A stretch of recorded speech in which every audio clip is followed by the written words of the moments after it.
ایک ساتھی تھے مجھے بڑے مجھ سے، میں نے کہا آپ کتنی بیٹی ہیں آپ کی؟ کہتے ہیں 3۔ میں نے کہا 3 کہاں سے؟ آپ کی تو 2 تھیں، بڑھاپے میں کہاں سے بیٹی آ گئی؟ کہنے لگے وہ جو میری بہو ہے نا، میں اس کو بہو نہیں کہتا، میں اس کو بیٹی کہتا ہوں۔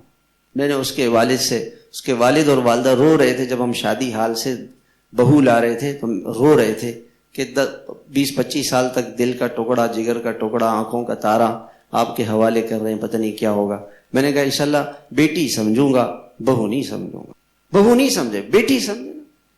گھر میں تحفہ لائے، سب سے پہلے بہو کو لا کے دیں، بیٹی کو بعد میں، بیٹوں کو بعد میں، بہو کو سب سے پہلے۔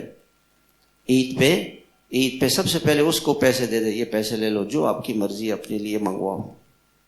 اس کو سب سے زیادہ پہلے اس کے ہاتھ میں عیدی رکھے، وہ سمجھے کہ یہ میرا باپ ہے۔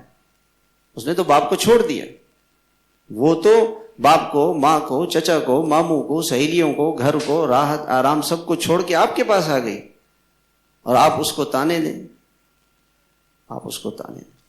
محبت دیں، محبت دیں، پیار دیں، گھر میں شفقت، محبت، نرمی، اس سے آپ کا گھر جنت بنے گا، دنیا میں آپ کا گھر جنت بنے گا۔